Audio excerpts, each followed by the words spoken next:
Welcome back to Africa This Week. In 2003, when Facebook was non-existent and owning a smartphone in Nigeria was still a big deal, a 23-year-old intern worked at the French embassy in Nigeria's capital city, Abuja, for about 6 months. Now, following an incredible turn of events, the intern returned, but this time as the president of France, to meet with Nigeria's commander-in-chief, the governor of Africa's most populous city, and then unwind at the African shrine like he used to do 15 years ago. Joining me to dig deep on Africa This Week is Uche Igwe, a doctorate researcher at the University of Sussex, United Kingdom. Thank you for joining me. Oh, thank you very much.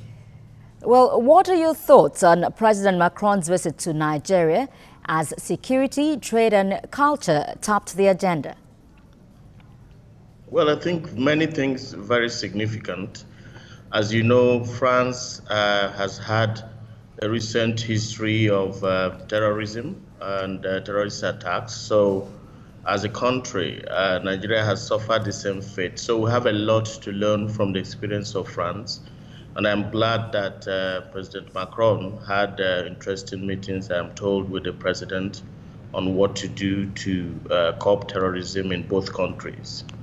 Also, I'm excited that the president of France also visited Lagos, not only to commission the Alliance Française, which is a French cultural establishment in Lagos, and also to go to Africa Shrine.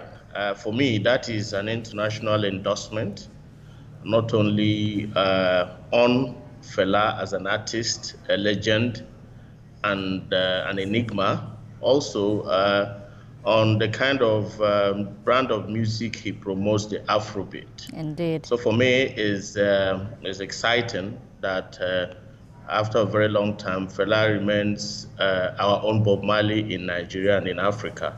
And the visit of the French president, in my view, has opened up opportunities for me, for other international personalities to continue to go to Africa Shrine for entertainment, for tourism, and for cultural exchange. Indeed, it was a most notable and historical visit.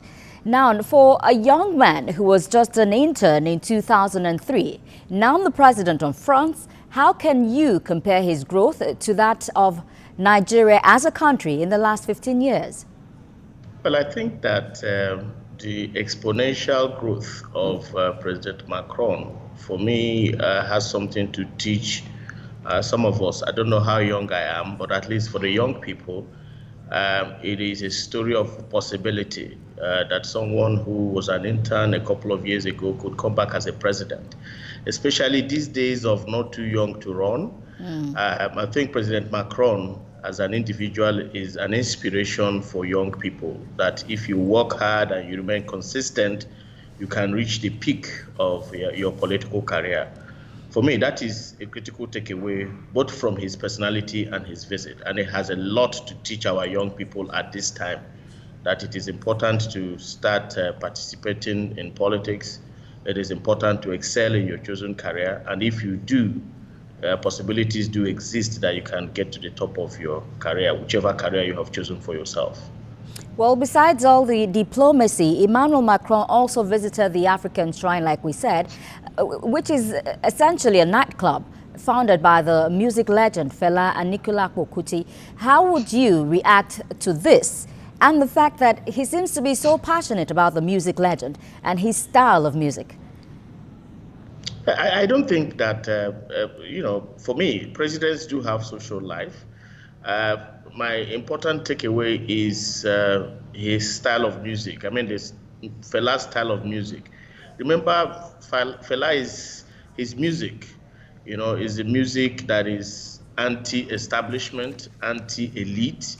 The music of a social crusader who used his music to fight for human rights, who used his music to fight against military dictatorship, who used his music to fight against oppression. So for me, that the president of such a powerful country has endorsed the legacy of Fela. For me, it calls for, in fact, a whole lot of studies and research, into all the contours of what Fela's music represent, and, giving us opportunities to amplify and probably much more properly document, some of those areas that Fela's music has to teach, especially our generation. Well, And indeed, it makes Africa Shrine, an international place where a lot of, it has become, in my view, an important tourist destination, not only in Nigeria, also in Africa.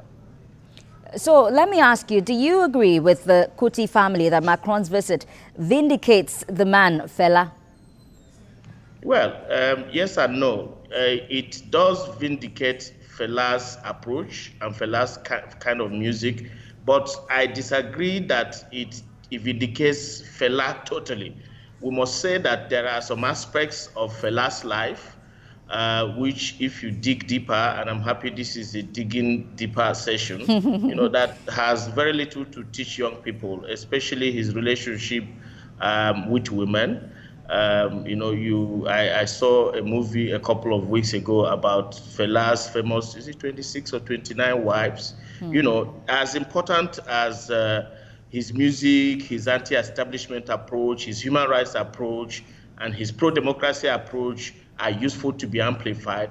I also think that there are some aspects of his life which, has very little to teach young people.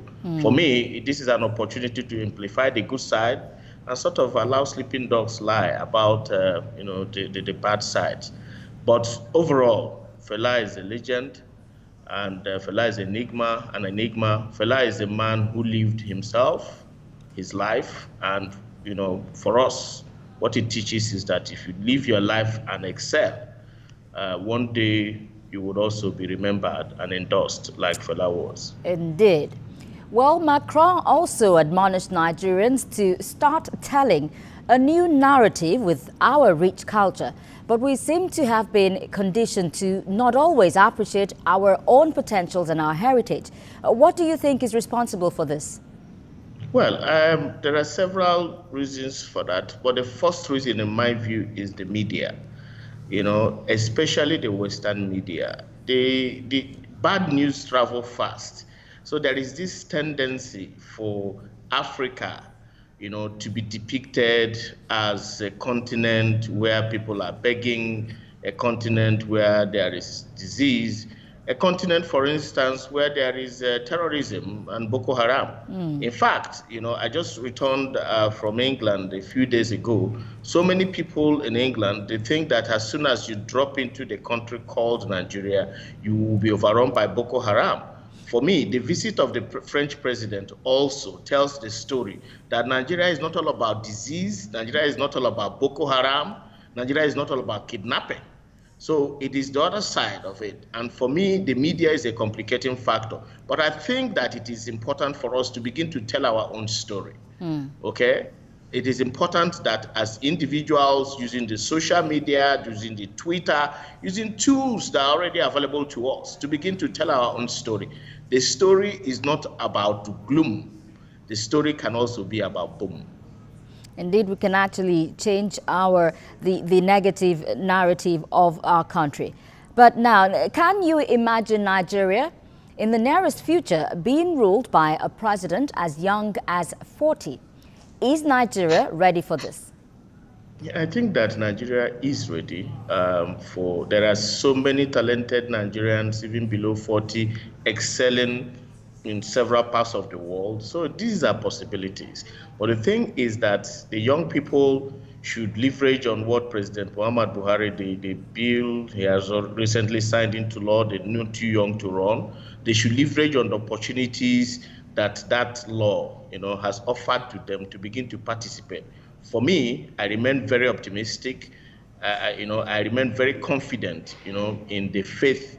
I have faith in our young people that one day, even somebody who is 35 years will be president of Nigeria. And I believe that will happen in my lifetime.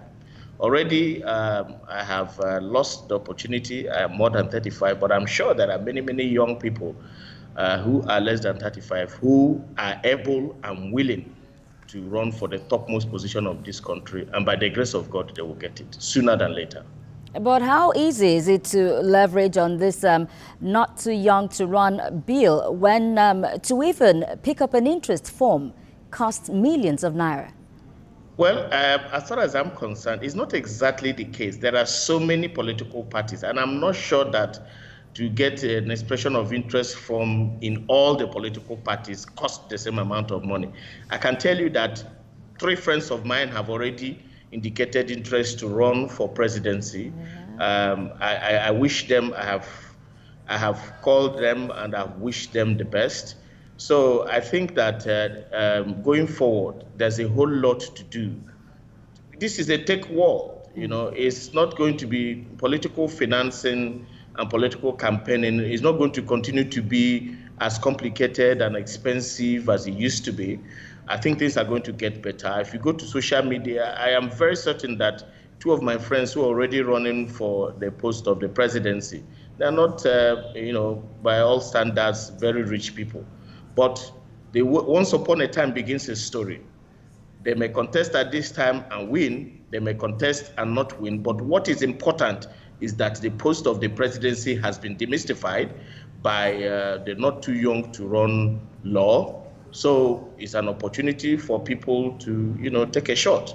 I believe that many more people will take a shot this time, and whether they succeed or not, you know, when maybe in 2023, I'm sure many more people will continue to run. And one day we will just sleep and wake, and someone younger than 35 or 35 will become the president of Nigeria. If it can happen in France, it can happen in Nigeria. I'm confident, I'm optimistic. Indeed, and once upon a time, a most notable and historic visit was done at the African Shrine, Fela's Shrine. Uche Igwe, doctorate researcher at the University of Sussex, United Kingdom. Thank you for joining me on Africa This Week. Thank you very much. I appreciate it. Well, Africa in recent years has witnessed tipping points with a turnaround generation at the forefront of a subtle revolution, seeking to reawaken national consciousness and reshape ideologies by every means possible. Between Fela's legacy and Macron's visit lies a chance for Africa to see yesterday's message and today's reality as tools to create a greater tomorrow. That's it on our program. I have been your guide, Fadisha Lashotingwa. Many thanks for watching, and bye for now.